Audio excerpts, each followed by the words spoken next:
Лоола байна. Явах бэлтгэлээ хийгээд дуусаад одоо ачаа баглах чинь.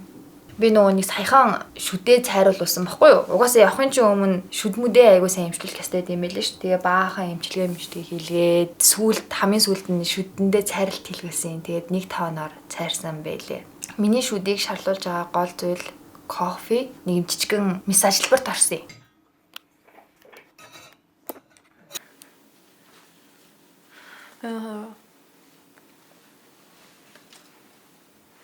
Миний үүдэн шүдний дээдлэлт нь ийм жижигэн илүү шүдтэй юм байна л да.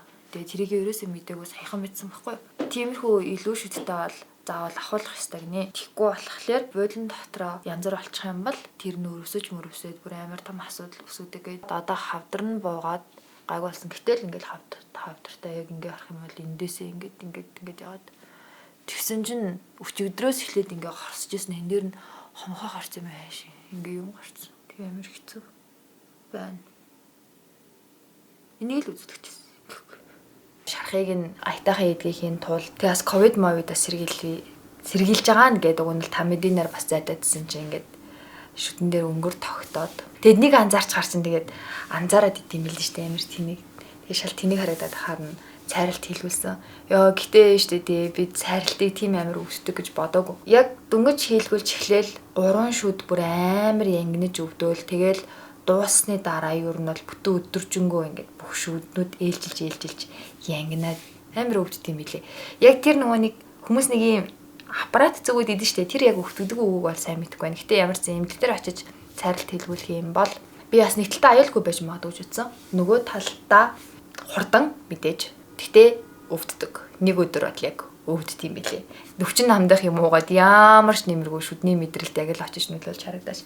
Тэгээд яг цайралт хийлгэсэн дараа палангууд нь нээгдээд гэх юм уу. Тэгээд айгүй амархан өнгөр тогтох гэдэг. Тэгээд тэрнээс хойш юу нь бол айтайхан аминдаа харчаад байхгүй болохгүй. Тэгээд цоруулаар кофе ууж лэнда. Нэг бол би кофе уух байх хэвээр. Гэтэ болохгүй.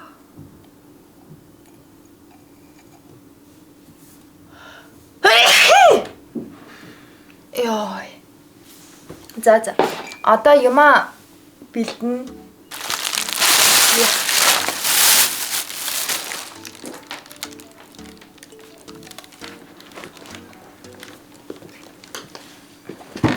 Өмнө нь ачаа бэлдэхдээ зүгээр аялжил явж байгаа болохоос ш.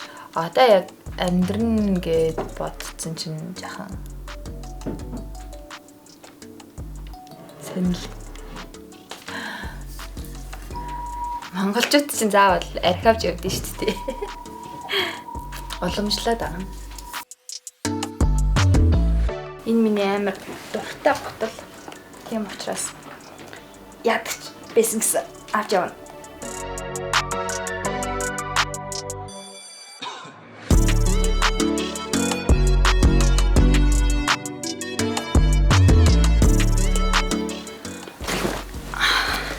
Тэр орон хэмжлийн даваа авч явж байгаа. Очоод битэр уг нь бол баруун Австрали руу явж байгаа байхгүй юу? 2 сарын 5-нд хилэн нээн гэжсэн аа. Болоод тэнгуут нь битэр шууд Сидней явах гээд. Очингуудаа угаасаа айлт байна. Тэгээд иймэрхүү орон хэмжлийн даваа Монголд ямар үнэтэй гэдэг вэ? Тэнд бол бүр ойлгомжтой, бүр ч үнэтэй авах гэж бодоод авч явж байгаа. Яана хоёул нөгөөдөр явах гэж байгаа юм шүү дээ. За авч явж байгаа намны хувьд уйх ба. Мэдээж. Тэгээд энийг энэ 100 жилийн ганцаардлын энэ хэвлэл би бүр амар адтай хочин номын дэлгүүрээс олсон. Бүр лаг гоё цоош нэрээ ийм хэвлэл одоо ер нь баг хүмүүст байхгүй хаа. Энэ 1984. Энэ бол би яг хэд ч уншсан үйдэхгүй хаа. Тэгээ сая сүүл Туркт явж байгаад ийм лаг хэвлэлийг олж авсан. Dune. Энэ номыг намайг хамгийн их ажлаас гарахад надад бэлгэлжсэн аахгүй юу. Тэгээ би одоо уншиж чадаагүй л очиж агаад унших юм. Тагтагийн энэ жил гаргасан сэтгүүл гэх юм уу? Айгуу гоё шинэлэг, өгүүлэг, зохиолууд байх шиг байлээ.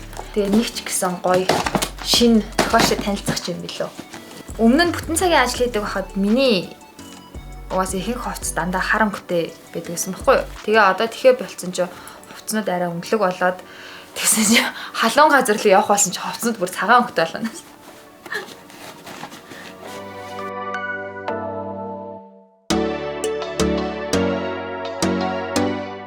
Тэнцэж очиод бас сүтэ цай магаа саннаа.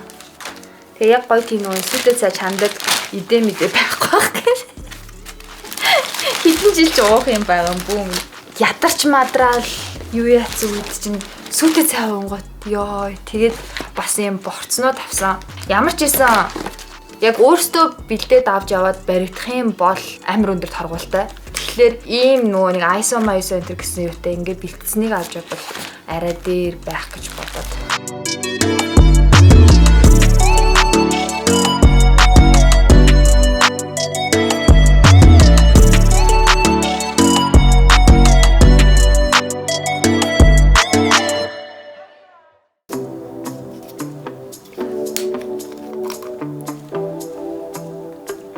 Энэ усыг дэлгүүрт зөндөө харж байсан баха. Тэгээ би яг авч ууж үзег байхгүй юу? Тэгсэн чинь яг энэ брэнд дээр манай ах ажиллаж байгаа. Тэгээ төлбөртэй сурчлагаа бол биш. Зүгээр л уугаад үзээрэй. Ямар садаг нутг нөө хэлээрэй гэсэн. Тэгээд бүгдээрээ шүлтлэгтэй ус. Бид нар нөгөө нэг монголчууд ч байнга өдөр тутамдаа мах хэргэлдэж шээ тий. Тэгэхээр бидний ходоодны орч аягүй хүчлэлэг болсон байдаг гинэ.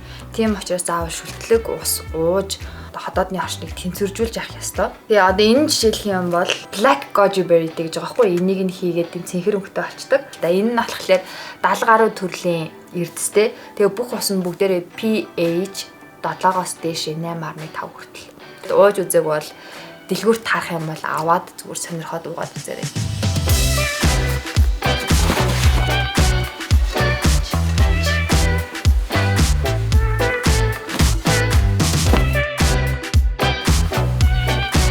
Би одоо энийг очиж өмсөх болов лайв хайчи тий хизээч өмсөөгүй юм одоо нэг тэнд очиж одоо өмслөө.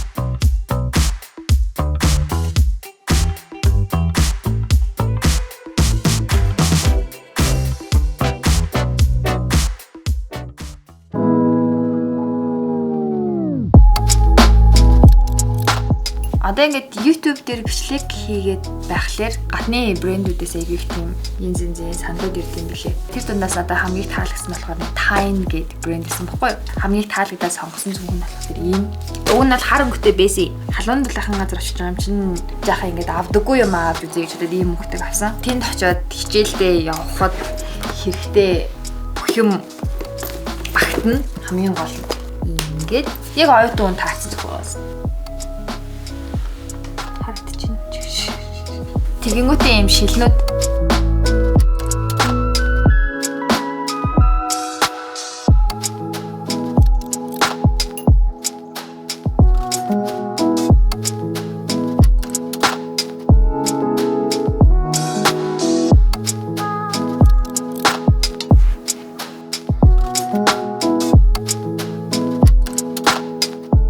саруул далаа малаатай ойрхон очино.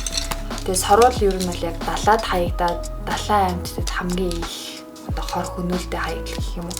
Тэгэхээр бас тэнд очиод орклоод гэж болохгүй. Энэ хөө юм бас бодож авах хэрэгтэй. Зя сүүлийн чинь даа.